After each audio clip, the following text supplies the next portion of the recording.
¿Te imaginas a veteranos de la Segunda Guerra Mundial recién llegados de Europa, enfrentándose a tiros con la policía corrupta de su propio país? No es una película de Hollywood. Sucedió en México, en 1946. Soldados que habían luchado contra los nazis regresaron a casa para descubrir que su ciudad había sido tomada por una mafia de policías corruptos que cobraban extorsiones, protegían burdeles ilegales y aterrorizaban a las familias trabajadoras. Y estos veteranos, acostumbrados a no rendirse ante ningún tirano, decidieron que era hora de limpiar su ciudad, con las mismas tácticas que habían usado contra los alemanes.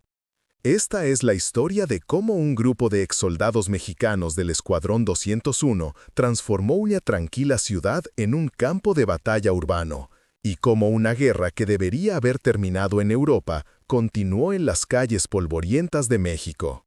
Para entender cómo llegamos a este punto tan surrealista, necesitamos retroceder 3 años, a un México que estaba experimentando uno de los cambios más dramáticos de su historia moderna. El México de Manuel Ávila Camacho, entre la guerra y la modernidad. Imagínate México en 1943. El presidente Manuel Ávila Camacho había tomado una decisión que cambiaría para siempre el destino del país: declarar la guerra al Eje. Por primera vez en décadas, México estaba del lado de Estados Unidos en un conflicto mundial, y eso significaba dinero, mucho dinero. Las fábricas trabajaban día y noche produciendo materiales para la guerra. Los braceros cruzaban la frontera norte para trabajar en los campos estadounidenses, y una nueva clase de empresarios mexicanos se estaba enriqueciendo como nunca antes. Pero esta bonanza económica vino con un precio social altísimo. En las ciudades que crecían alrededor de las nuevas fábricas, surgían barrios enteros de la noche a la mañana, llenos de trabajadores que venían del campo en busca de trabajo. Y donde hay crecimiento rápido y dinero fácil, también hay corrupción, crimen organizado y autoridades dispuestas a hacer la vista gorda por la cantidad correcta de dinero. Las fuerzas policíacas locales, tradicionalmente mal pagadas y con poca supervisión, vieron en esta nueva economía de guerra una oportunidad dorada. En ciudades como León, Guanajuato, que se había convertido en un centro industrial importante gracias a la producción de cuero y textiles para el esfuerzo de guerra, surgieron redes de corrupción que hacían ver al viejo caciquismo como un juego de niños.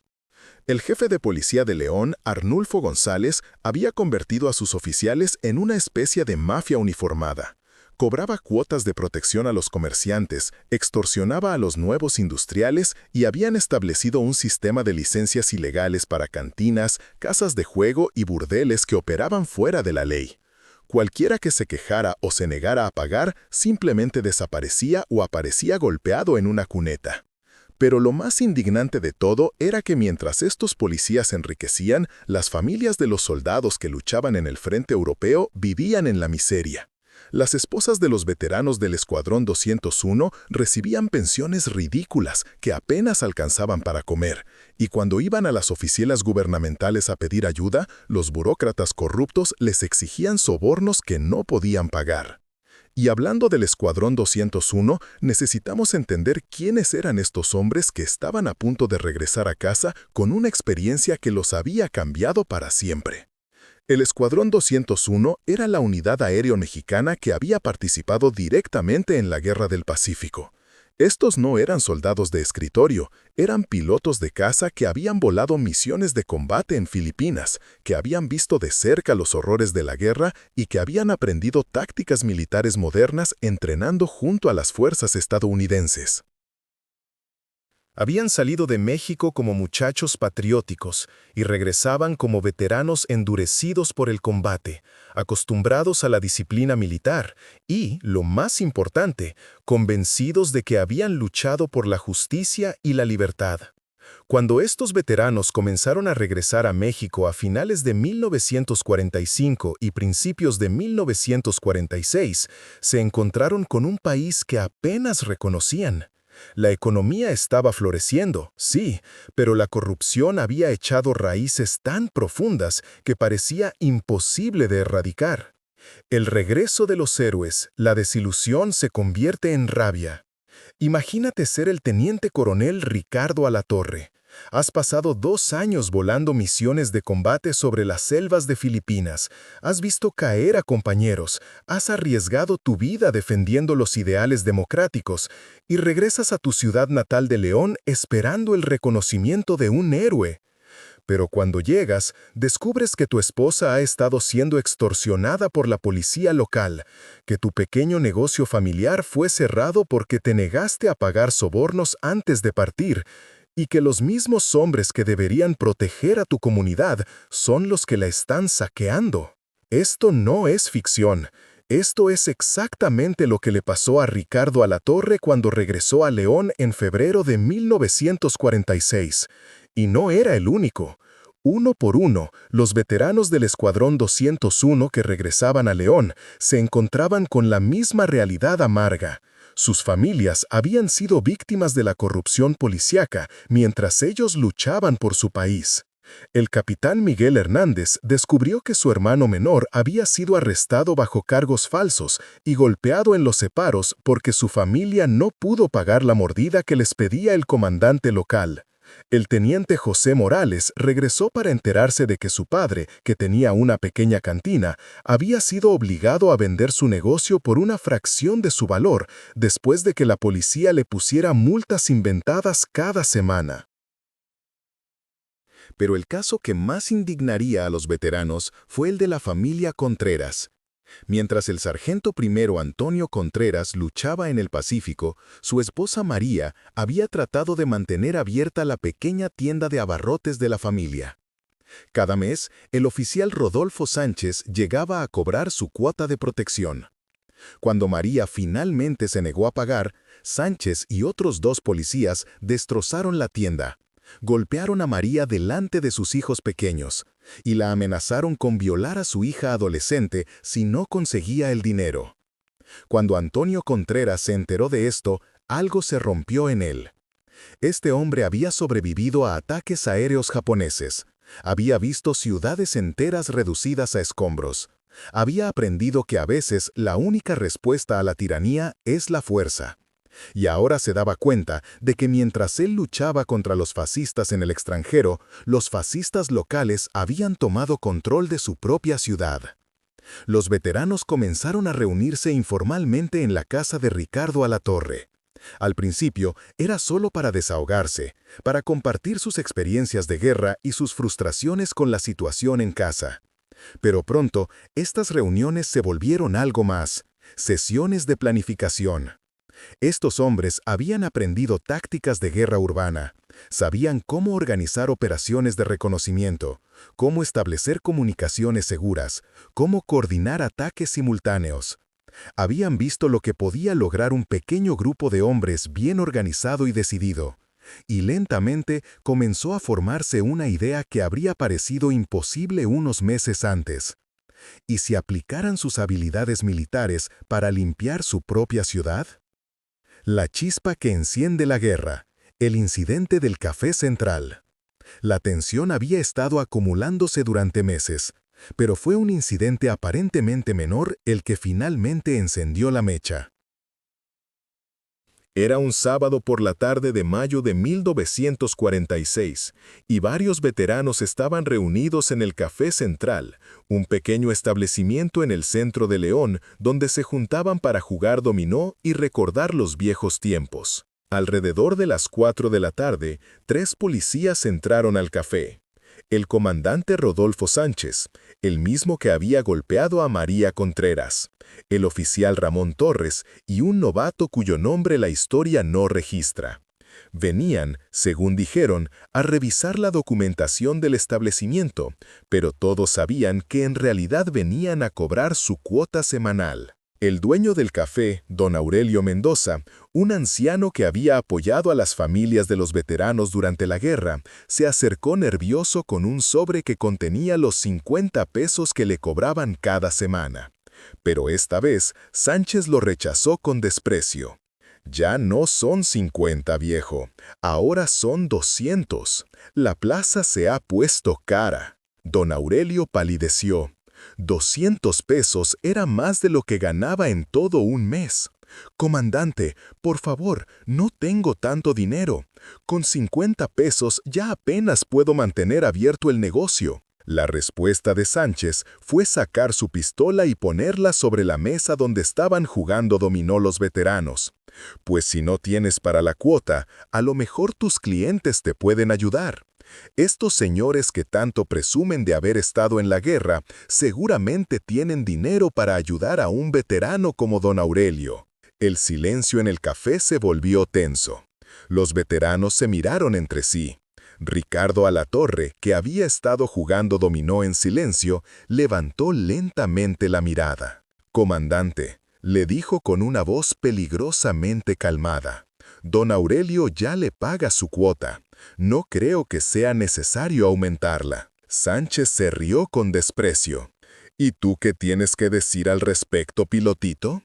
¿Crees que porque jugaste a la guerra con los gringos ahora eres muy importante?»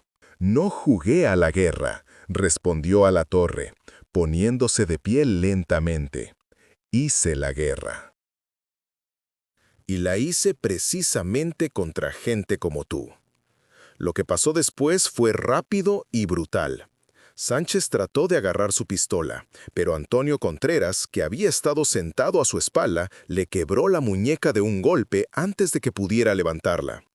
Miguel Hernández desarmó al oficial Torres con una llave de lucha que había aprendido durante su entrenamiento militar. El novato, aterrorizado, salió corriendo sin mirar atrás. En menos de 30 segundos, 2 de los policías más temidos de León estaban en el suelo, desarmados y siendo inmovilizados por veteranos que pesaban 20 kilos menos que ellos, pero tenían el doble de entrenamiento. Alatorre se inclinó sobre Sánchez, que gimoteaba agarrándose la muñeca rota. «Escúchame bien, comandante. A partir de ahora, las cosas van a cambiar en esta ciudad. Ustedes van a dejar de robar, de extorsionar y de lastimar a familias inocentes. Y si no lo hacen por las buenas». Se incorporó y miró alrededor del café, donde los demás veteranos habían formado un círculo, todos con la misma expresión de determinación fría que habían tenido cuando volaban sobre territorio enemigo. Lo van a hacer por las malas. La guerra urbana comienza, los veteranos se organizan. Esa noche, la casa de Ricardo Alatorre se convirtió en un cuartel general improvisado. Llegaron no solo los veteranos del Escuadrón 201, sino también soldados que habían servido en otras unidades, marinos que habían patrullado el Golfo de México durante la guerra, incluso algunos exsoldados que habían luchado en la Revolución y que veían en estos muchachos el mismo espíritu rebelde que ellos habían tenido décadas atrás. Tenían experiencia militar, pero lo que más les servía era su disciplina y su capacidad de organización. Mientras la policía corrupta operaba como una banda de criminales desorganizados, motivados solo por la codicia, los veteranos establecieron una estructura de mando clara, sistemas de comunicación y, lo más importante, un código de conducta estricto. La primera regla era, nunca atacar primero, solo responder a agresiones directas contra civiles inocentes. La segunda regla era nunca usar más fuerza de la necesaria. Estos hombres habían visto los horrores de la guerra y no querían recrearlos en su propia ciudad. La tercera regla era proteger siempre a las familias y los comerciantes honestos. Dividieron León en sectores, como si fuera territorio ocupado. Cada grupo de veteranos se haría responsable de patrullar su zona, identificando las actividades ilegales de la policía y documentando las extorsiones. Establecieron un sistema de vigilancia que habría hecho sentir orgulloso a cualquier comandante militar. Turnos rotativos, puntos de observación en edificios altos, señales de comunicación usando radios de onda corta que algunos veteranos habían logrado conservar de su servicio militar. Miguel Hernández, que había sido especialista en comunicaciones durante la guerra, estableció una red de radio que conectaba a todos los grupos. Antonio Contreras, exsargento de infantería, se encargó de entrenar a los comerciantes y vecinos en técnicas básicas de autodefensa. Ricardo Alatorre coordinaba la inteligencia, recopilando información sobre las rutas que usaba la policía corrupta, sus horarios, sus métodos de operación. Pero la organización más impresionante fue la logística. Estos veteranos sabían que una guerra urbana no se gana solo con valor, sino con suministros constantes y apoyo de la población civil. Establecieron refugios seguros en casas de veteranos y simpatizantes.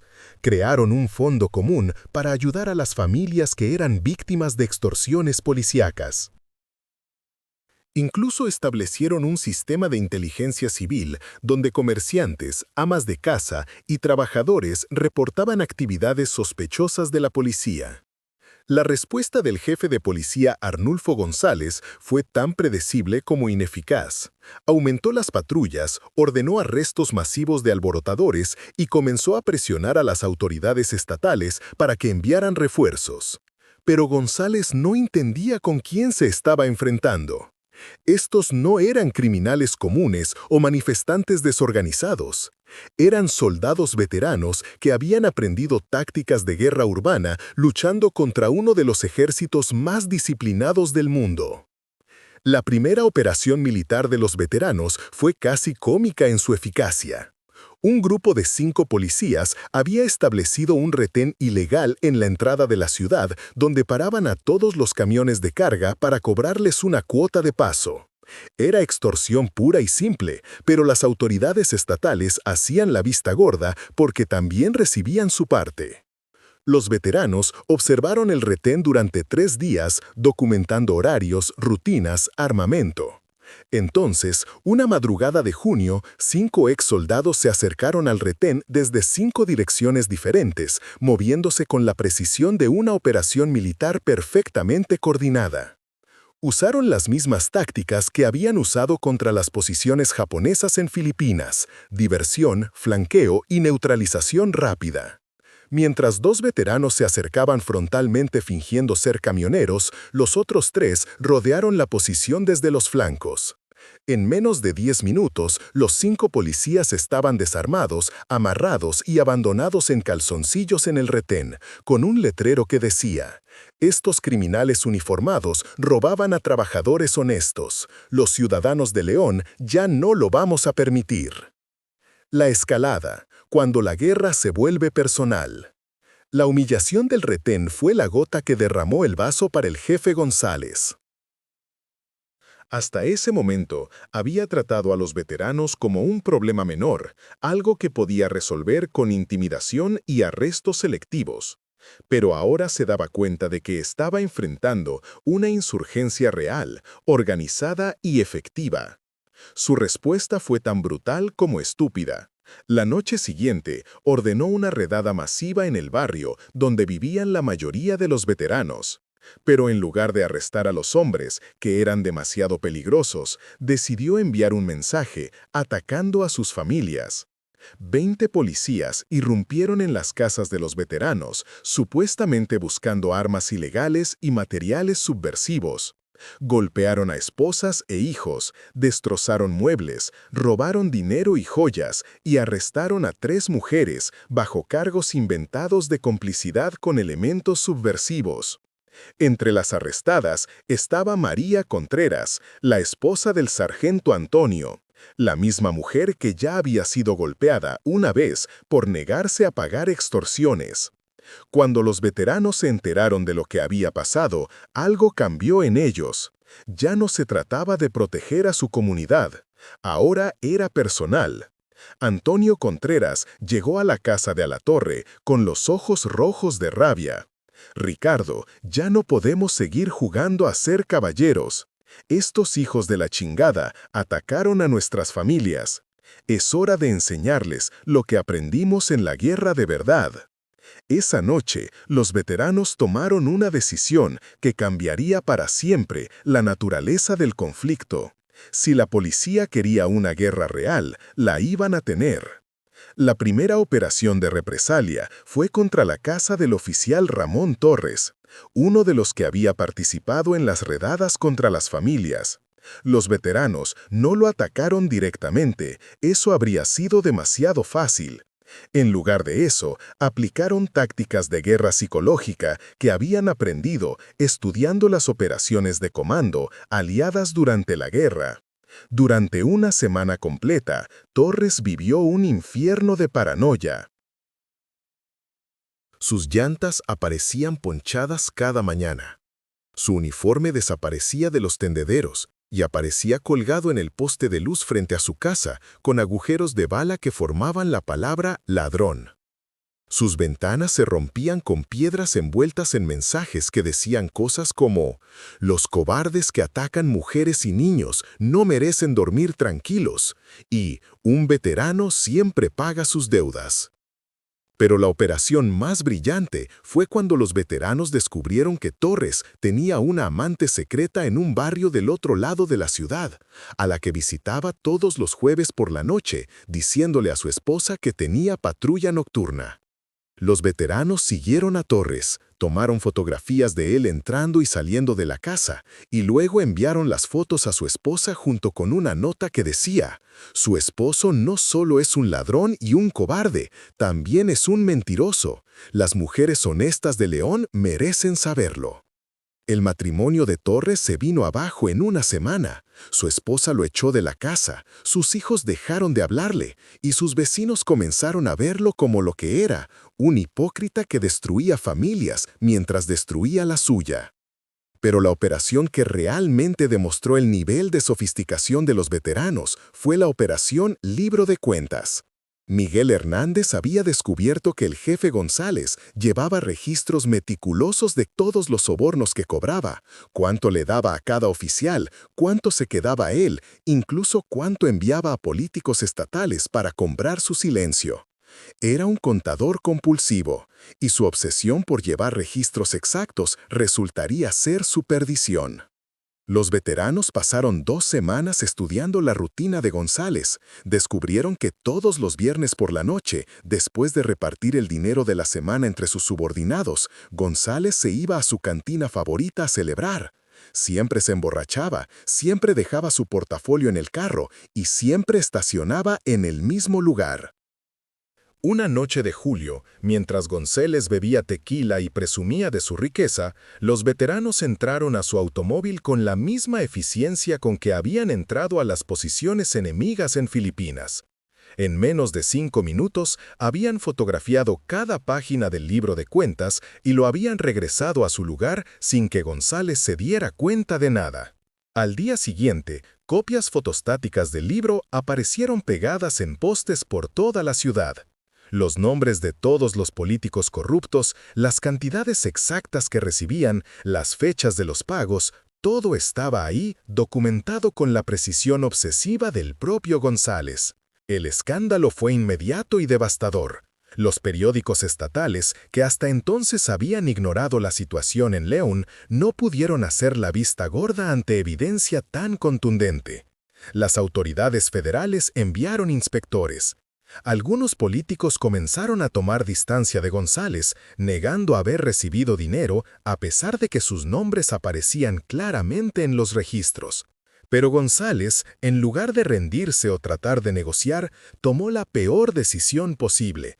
Decidió que la única forma de salvarse era eliminar físicamente a los veteranos. El punto de no retorno, la emboscada de la calle Madero. Era la madrugada del 15 de agosto de 1946 y Ricardo Alatorre caminaba por la calle Madero hacia la panadería de Don Evaristo, donde se había citado con otros veteranos para planear su siguiente operación. León estaba en calma, con esa quietud especial de las ciudades pequeñas antes del amanecer. Alatorre había sobrevivido a combates aéreos sobre el Pacífico, desarrollando un instinto casi sobrenatural para detectar peligro. Esa mañana, ese instinto le gritaba que algo estaba mal. Las calles estaban demasiado vacías, incluso para esa hora. No se veía a los vendedores ambulantes que normalmente empezaban a trabajar antes del alba. Las ventanas de las casas que siempre tenían luz a esa hora estaban oscuras. Se detuvo en una esquina, fingiendo que se ataba los zapatos mientras observaba los alrededores con la vista periférica que había desarrollado durante años de vuelo de combate. Fue entonces cuando los vio. Reflejos metálicos en las azoteas, sombras que se movían en los callejones, la inconfundible silueta de hombres armados posicionándose para una emboscada. González había decidido terminar el problema de una vez por todas. Había usado informantes para averiguar la ruta que seguía a la torre cada mañana, y había posicionado a 20 de sus hombres más confiables para eliminarlo. El plan era simple, hacer que pareciera un robo que había salido mal. Un veterano de guerra muerto por delincuentes comunes. ¡Qué tragedia! Pero González había cometido el error fatal de subestimar a su enemigo. Alatorre no solo detectó la emboscada, sino que inmediatamente comprendió la escala de la operación y las implicaciones.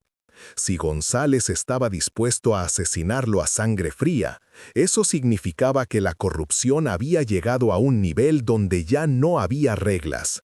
Ya no se trataba de extorsiones o sobornos, ahora se trataba de supervivencia. Alatorre se escondió detrás de un automóvil estacionado y sacó el pequeño radio de onda corta que todos los veteranos llevaban consigo. Con la disciplina de comunicaciones que había aprendido en el ejército, transmitió un mensaje codificado que alertó inmediatamente a todos los miembros de la red. Lobo gris a todas las unidades. Código rojo en sector 7. Repito, código rojo en sector 7. En toda la ciudad, veteranos que estaban durmiendo, desayunando o preparándose para ir al trabajo dejaron todo lo que estaban haciendo. Código rojo significaba que uno de los suyos estaba en peligro mortal y que necesitaba apoyo inmediato. Lo que siguió fue una demostración de coordinación militar que habría impresionado a cualquier comandante profesional. En menos de 10 minutos, los veteranos habían rodeado completamente el área donde estaba tendida la emboscada. Usando las mismas tácticas de flanqueo y envolvimiento que habían aprendido estudiando las batallas de la guerra, comenzaron a cerrar el círculo sobre los policías que creían estar cazando. El primer disparo lo hizo un policía nervioso que confundió a otro policía con un veterano en la penumbra del amanecer. Fue la señal que desató el caos total. La batalla de la calle Madero, como sería conocida después, duró apenas 20 minutos, pero fue una demostración brutal de la diferencia entre criminales uniformados y soldados veteranos. Los policías, acostumbrados a intimidar a comerciantes indefensos y familias aterrorizadas, se encontraron enfrentando a hombres que habían sobrevivido a combates reales contra enemigos profesionales. Los veteranos usaron tácticas de guerra urbana, moviéndose de casa en casa, usando los techos como rutas de flanqueo, comunicándose por radio para coordinar ataques desde múltiples direcciones. Los policías, que nunca habían recibido entrenamiento militar real, se agruparon en posiciones fijas que los convirtieron en blancos fáciles. Cuando terminó la batalla, 8 policías estaban muertos, 12 heridos y el resto había huido. Solo un veterano resultó herido. Miguel Hernández recibió un rozón de bala en el brazo izquierdo. Pero lo más importante de todo es lo que no pasó. A pesar de la superioridad táctica total que habían demostrado, los veteranos no remataron a los heridos, no torturaron prisioneros, no saquearon los cuerpos. Incluso en medio del combate, mantuvieron la disciplina militar y el código de honor que habían aprendido en el ejército. Alatorre encontró al jefe González escondido detrás de un poste de luz, temblando de terror y con un charco de orina a sus pies. En lugar de matarlo, lo desarmó y le dio un mensaje que se convertiría en leyenda local. González, tú y tus hombres han convertido esta ciudad en un campo de batalla. Nosotros no queríamos esta guerra, pero si la quieren, la van a tener. La diferencia es que nosotros sabemos cómo ganar guerras, y ustedes solo saben cómo robar a familias indefensas. Tienes 48 horas para renunciar y salir de León. Si no lo haces, la próxima vez no vamos a ser tan generosos. El desenlace, la victoria de los veteranos y sus consecuencias. La noticia de la batalla de la calle Madero se extendió por todo Guanajuato como pólvora. Por primera vez en décadas, un grupo de ciudadanos había enfrentado exitosamente a las autoridades corruptas y había ganado. Los periodistas de Ciudad de México comenzaron a llegar a León para cubrir la historia de los veteranos rebeldes, y la atención nacional puso una presión enorme sobre las autoridades estatales. Arnulfo González renunció 36 horas después de la batalla.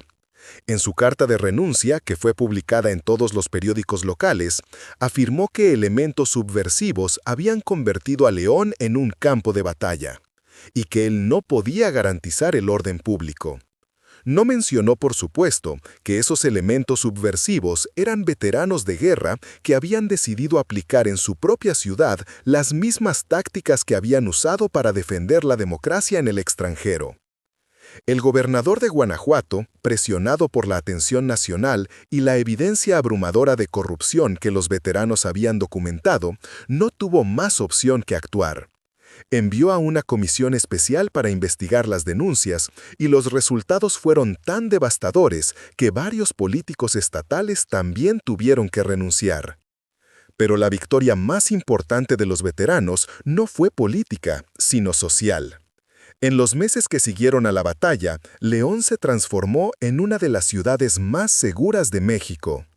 Los nuevos policías que llegaron para reemplazar a los corruptos sabían que los veteranos los estaban observando y que cualquier intento de regresar a los viejos métodos sería enfrentado inmediatamente.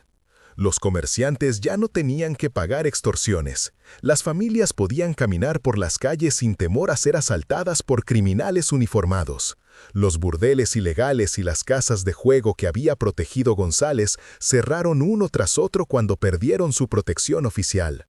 Ricardo Alatorre fue elegido regidor del ayuntamiento en las siguientes elecciones y usó su posición para establecer programas de apoyo para veteranos de guerra y sus familias. Antonio Contreras se convirtió en el líder de la nueva cooperativa de comerciantes, que estableció un fondo común para ayudar a las familias que habían sido víctimas de la corrupción policíaca. Miguel Hernández usó su experiencia en comunicaciones para establecer la primera estación de radio comunitaria de León. Pero quizás el legado más importante de los veteranos fue demostrar que la corrupción oficial no era invencible. La historia se extendió por todo México, inspirando a otros grupos de ciudadanos organizados a enfrentar a autoridades corruptas en sus propias comunidades. En Puebla, un grupo de veteranos de la Marina organizó una campaña similar contra los inspectores municipales que extorsionaban a los vendedores ambulantes. En Jalisco, exsoldados del ejército establecieron patrullas ciudadanas para proteger a los agricultores de los caciques locales que les robaban sus cosechas. La rebelión de los veteranos de León se había convertido en un movimiento nacional. El gobierno federal, alarmado por la posibilidad de que el movimiento se extendiera y amenazara la estabilidad política, decidió actuar de forma inteligente en lugar de represiva. En lugar de enviar al ejército para reprimir a los veteranos, el presidente Ávila Camacho estableció el primer programa nacional de reintegración para veteranos de guerra, que incluía pensiones dignas, programas de vivienda y, lo más importante, la creación de una policía federal especializada en combatir la corrupción local. El final irónico: de rebeldes a pilares del sistema. La ironía final de esta historia es cómo terminaron los protagonistas. Los hombres que habían sido catalogados como elementos subversivos y rebeldes peligrosos se convirtieron en los pilares más respetados de su comunidad. Ricardo Alatorre no solo fue regidor, sino que eventualmente se convirtió en alcalde y luego en diputado federal. Durante su carrera política, siempre mantuvo el mismo principio que había guiado a los veteranos durante su rebelión. El servicio público era exactamente eso: servicio. Su oficina siempre tuvo las puertas abiertas para cualquier ciudadano, nunca cobró un centavo por resolver problemas administrativos y estableció la tradición de que todos los funcionarios municipales debían publicar sus salarios y gastos cada mes. Antonio Contreras se convirtió en uno de los empresarios más exitosos de León, pero nunca olvidó de dónde venía. estableció el primer programa de microcréditos para pequeños comerciantes de la región y cada año, el aniversario de la batalla de la calle Madero organizaba una gran comida gratuita para todas las familias que habían sido víctimas de la corrupción policíaca. Miguel Hernández usó su estación de radio no solo para entretenimiento, sino como una plataforma de denuncia ciudadana. Cualquier persona que tuviera una queja contra funcionarios públicos podía llamar en vivo al programa La Voz del Pueblo, que se transmitía todos los viernes por la noche. Los políticos locales aprendieron rápidamente que ser mencionado en el programa de Miguel era equivalente a un suicidio político. Pero tal vez el destino más extraordinario fue el de don Aurelio Mendoza, el anciano dueño del Café Central donde había comenzado todo el conflicto. Su pequeño establecimiento se convirtió en una especie de santuario cívico, donde se reunían no solo veteranos, sino cualquier ciudadano que quisiera discutir problemas comunitarios o denunciar abusos de autoridad. Don Aurelio nunca volvió a pagar una cuota de protección, y su café prosperó tanto que pudo abrir 3 sucursales más en la ciudad. ¿Y Arnulfo González, el ex jefe de policía corrupto que había desatado toda esta guerra? Su destino fue tan patético como poético. Huyó a Ciudad de México con el dinero que había robado durante años, pero su reputación lo precedía. Ningún cuerpo policíaco lo quería contratar, ningún político quería asociarse con él, y gradualmente se fue quedando sin dinero y sin conexiones. Murió en 1952, solo y empobrecido, en un cuarto de hotel de tercera clase en el centro de la capital. Los periódicos de León dedicaron exactamente 3 líneas a su muerte. El legado que trasciende el tiempo. La historia de los veteranos de León se convirtió en algo más que un episodio local de resistencia ciudadana. Se convirtió en un ejemplo de cómo los ideales democráticos por los que lucharon en la guerra podían aplicarse en casa, de cómo la disciplina militar podía usarse para construir en lugar de destruir, y de cómo un pequeño grupo de hombres organizados y decididos podía cambiar toda una comunidad. En 1956, 10 años después de la batalla, el gobierno federal estableció una placa conmemorativa en la esquina de la calle Madero donde había comenzado el enfrentamiento. La inscripción decía: en este lugar, veteranos de la Segunda Guerra Mundial demostraron que el valor mostrado en campos de batalla extranjeros podía usarse para defender la justicia en el lugar. Pero el verdadero legado de los veteranos no está en placas o monumentos. Está en el hecho de que León nunca más volvió a tolerar la corrupción sistemática. Está en la tradición de participación ciudadana que establecieron, donde cualquier abuso de autoridad es inmediatamente denunciado y combatido por la comunidad organizada. Está en el ejemplo de que los ciudadanos comunes, cuando se organizan con disciplina y propósito, pueden ser más poderosos que las autoridades corruptas. La historia también tuvo efectos a nivel nacional. El éxito de los veteranos de León inspiró reformas en todo el sistema policíaco mexicano. Se establecieron programas de entrenamiento profesional, sistemas de supervisión ciudadana y, por primera vez en la historia de México, mecanismos reales para que los ciudadanos pudieran denunciar abusos policíacos sin temor a represalias. El movimiento también cambió la forma en que México trataba a sus veteranos de guerra. Antes de 1946, los soldados que regresaban de conflictos militares eran básicamente abandonados por el gobierno. Después del éxito de León, se establecieron programas permanentes de apoyo, reintegración y reconocimiento que continúan hasta el día de hoy. La lección eterna. Cuando los guardianes necesitan guardianes. La historia de los veteranos de León nos enseña algo que sigue siendo relevante hoy en día: que la democracia no es un sistema que funciona automáticamente. Requiere vigilancia constante, participación activa de los ciudadanos y la disposición de enfrentar la corrupción cuando aparece. Estos hombres habían ido a la guerra para defender los ideales democráticos contra el fascismo extranjero. Cuando regresaron y encontraron fascismo doméstico en forma de autoridades corruptas, aplicaron las mismas tácticas y la misma determinación. No se convirtieron en vigilantes o criminales, se convirtieron en ciudadanos organizados que usaron métodos legítimos para exponer y combatir la corrupción. La pregunta que su historia plantea es tan relevante ahora como lo era en 1946. ¿Qué hacemos cuando las autoridades que deberían protegernos se convierten en nuestros opresores? ¿Cómo respondemos cuando el sistema de justicia se corrompe? Los veteranos de León demostraron que la respuesta no está en la violencia indiscriminada o en la venganza personal, sino en la organización disciplinada, la documentación meticulosa de los abusos y la aplicación inteligente de presión política y social. Su éxito también demostró algo que muchas autoridades corruptas prefieren ignorar, que la mayoría de los ciudadanos no son ovejas indefensas. Cuando se organizan apropiadamente, cuando tienen liderazgo competente y cuando están motivados por la justicia en lugar de la venganza, pueden ser una fuerza imparable. Y así fue como un grupo de veteranos de la Segunda Guerra Mundial, armados solo con su experiencia militar, su amor por la justicia y su negativa a tolerar la corrupción, transformaron no solo su ciudad, sino todo un país.